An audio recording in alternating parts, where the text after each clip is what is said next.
Welcome to Hood Champion Boxing and Sports. In boxing, you find a way to win, you find a way to lose. And when you become undisputed, you can find yourself in a position where people are saying you're afraid of fighting young and hungry fighters, like Terence Crawford right now, where people are saying he's afraid of Jaron Boots Ennis. To that I say, hold your horses. Let's not take it to the stupid. I personally think Crawford would tranquilize Boots Ennis, but I do think Boots Ennis, with the right game plan, with his natural physical attributes, I think he can make it very awkward for Terence Crawford.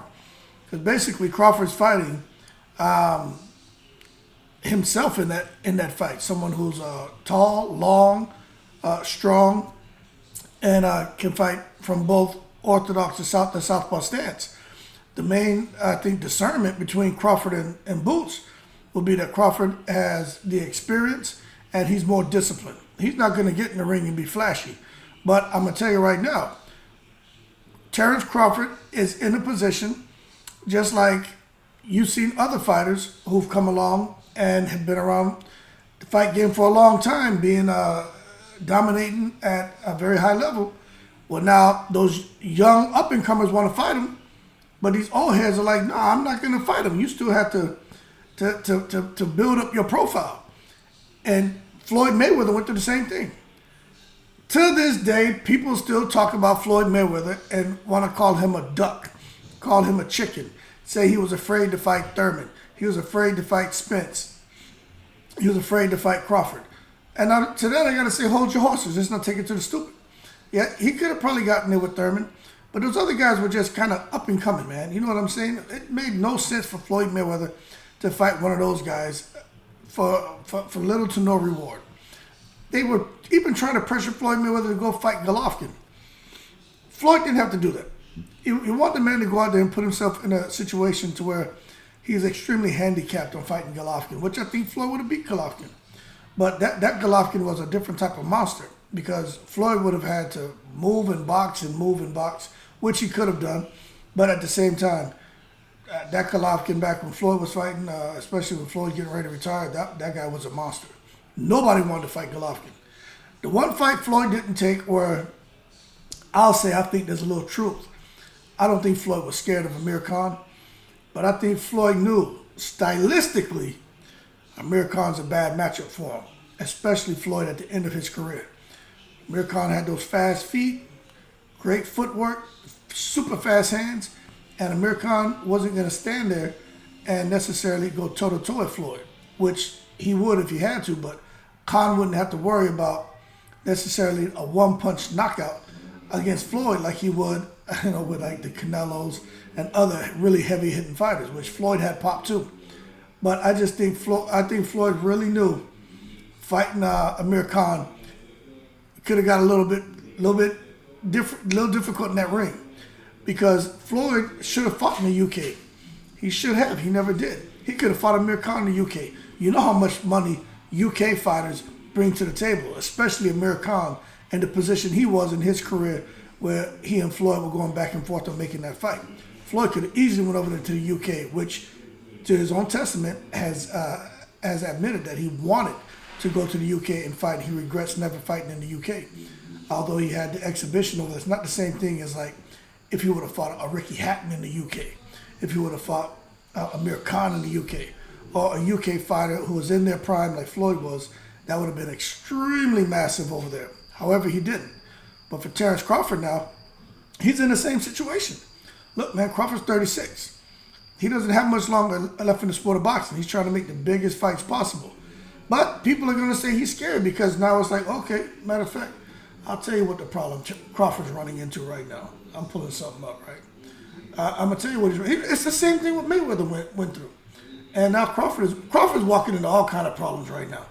So you want Crawford, who's, for the most part, in a space that most of these fighters will never achieve, right? That's the reality of it. Crawford has put himself in a space most fighters will never achieve. But although he's in a space similar to Mayweather, he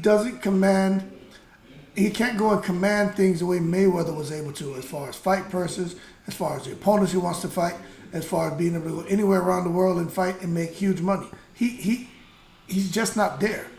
But he's in that space to where it's like, okay, He's at the top. He's recognized as the best in that division, and people want to knock him off. So for Terence Crawford, if he doesn't fight Cody Crowley, people are going to say he's scared of him. If he doesn't fight Alexis Rocha, people are going to say he's scared of him. Keith Thurman, to me, is the best option for Terence Crawford, in my opinion. If he doesn't fight a guy like Stanley Eunice, people are going to say he's scared of him. If he doesn't fight Ortiz Jr. at 154, some people may say he's scared of him. But Boots Ennis is the fight that Showtime is trying to shove down Terence Crawford's throat. Couple reasons, because under the IBF, Jaron Boots Ennis is the mandatory. Then after that, you got to look at Mantis Stanley Eunice. So Crawford has some young guys who are, knocking on his door, trying to get a shot at the undisputed distinction. The thing with Crawford is now he's going to be put in a position like Floyd Mayweather, where if he drops those belts, nobody. Let me tell you something, and that's the craziness about boxing fans. The same way a lot of the Spence fans, right? Because me, I'm neutral, so I big up both of the guys, but a lot of Spence fans are speaking very positively about Crawford right now. But believe you me, if Crawford decides to drop those belts, if the Spence fight, the rematch doesn't work out, and he's like, nah, I'm not fighting Boots Ennis. I don't want my hands tied to where I got to go fight Boots. Then I got to fight Stanley Eunice. Then I got to fight Rocha, or maybe they forced Keith Thurman on me. I don't want to do that. I want to go and try to chase this Canelo fight or Charlo fight, because that's where the money's at. If he drops those belts, people are going to say Crawford put duck sauce on the fried rice. Crawford ducked Boots Ennis, he ducked Stanley Eunice, he ducked Rocha, he ducked Ortiz, he ducked Keith Thurman. They're going to say putting duck sauce on the fried rice. And it's really unfortunate. But I'm telling you right now, he's not afraid of no Boots Ennis. And for people to say that, to me, is just extremely annoying, all right? Extremely annoying. Now, this whole thing with Showtime, I don't know what the hell the deal is when it comes to Showtime, man. Showtime, PBC, Crawford. I'm not sure what direction Crawford's going to go. I know he has the rematch with Spence, but if not, then is he going to continue working with Al Heyman, continue working with Showtime? I don't know. I would think so. If not, well, then he's just kind of in the breeze and rolling the dice on what his next move's going to be. Who's going to want to pay him good money, especially if he drops those belts, to go and fight one of their guys? I don't see it, because they already know Crawford, as an undisputed champion, brings a lot to the table. Crawford, without any belts, brings nothing to the table. And that's just being real. Because at the end of the day, boxing is a business. It's all about the money that can be generated.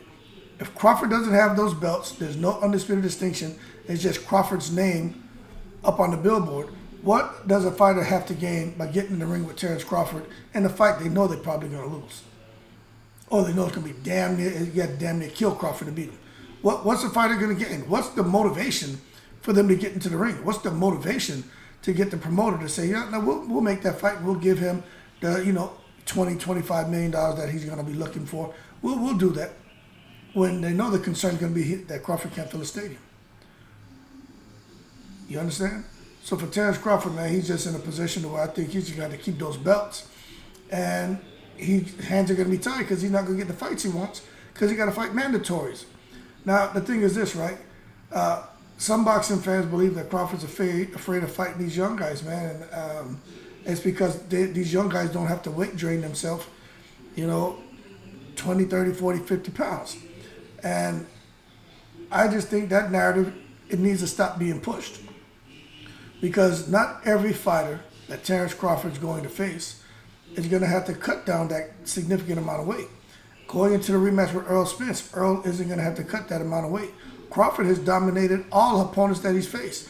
And not every opponent he faced had to cut down 30, 40 pounds. So stop saying that the reason that Terence Crawford was getting wins, and the reason he was getting wins, and the reason he doesn't want to fight these young fighters, is because he got the wins because fighters had to cut an exorbitant amount of weight, and he doesn't want to fight these young fighters because they do not have to cut that kind of weight, basically saying Crawford won't have an advantage going into a fight with a guy like Boots Ennis, who lives in the gym like Crawford and is in shape year-round like Crawford. Absolutely ridiculous for them to say that. But I'll tell you this right now, man. Crawford this whole thing about fighting Charlo, about fighting Canelo, I don't know if it happens, man, because he wants to be a 3-time undisputed. He may have to drop his belts to try to get there, and there's still no guarantee he'll get there, okay? But we'll see what happens. We'll see what happens. I'm just not sure what's going to go on. But the bottom line, like we talked about for Crawford in them next fights, Earl Spence, and then outside of Earl Spence, Crawford's got to really look at, matter of fact, I'll tell you what. Crawford doesn't fight Earl Spence. You got Boots Ennis, who's a mandatory.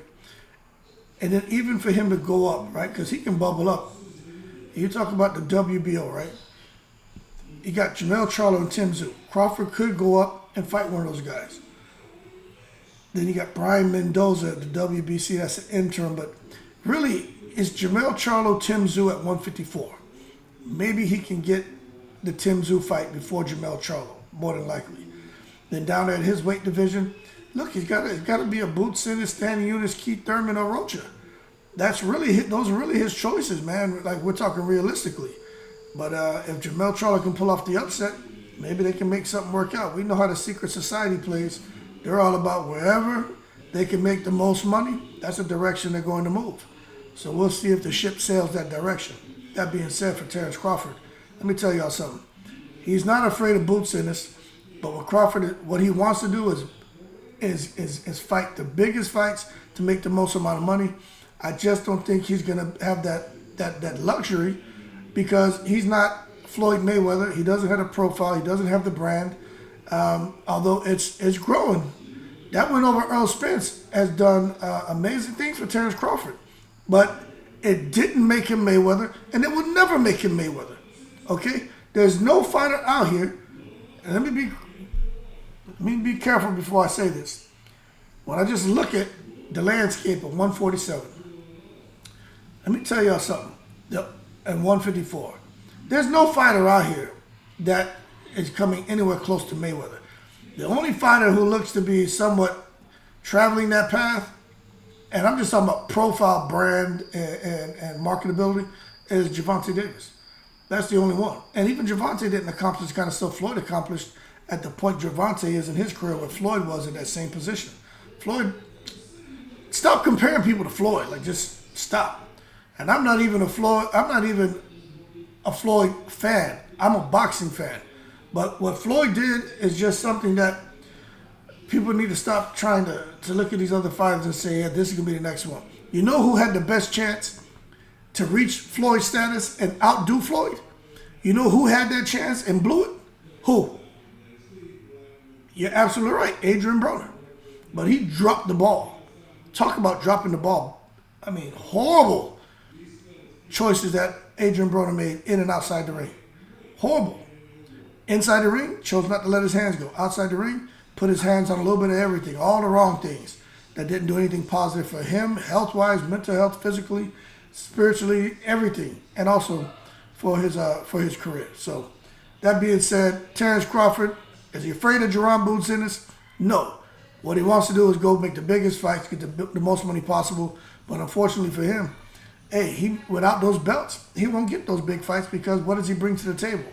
And with those belts, he's not going to get those big fights, because now you got to fight mandatories. And he's going to end up fighting guys he doesn't want to fight, and probably will make, half the money, if that he made fighting Earl Spence.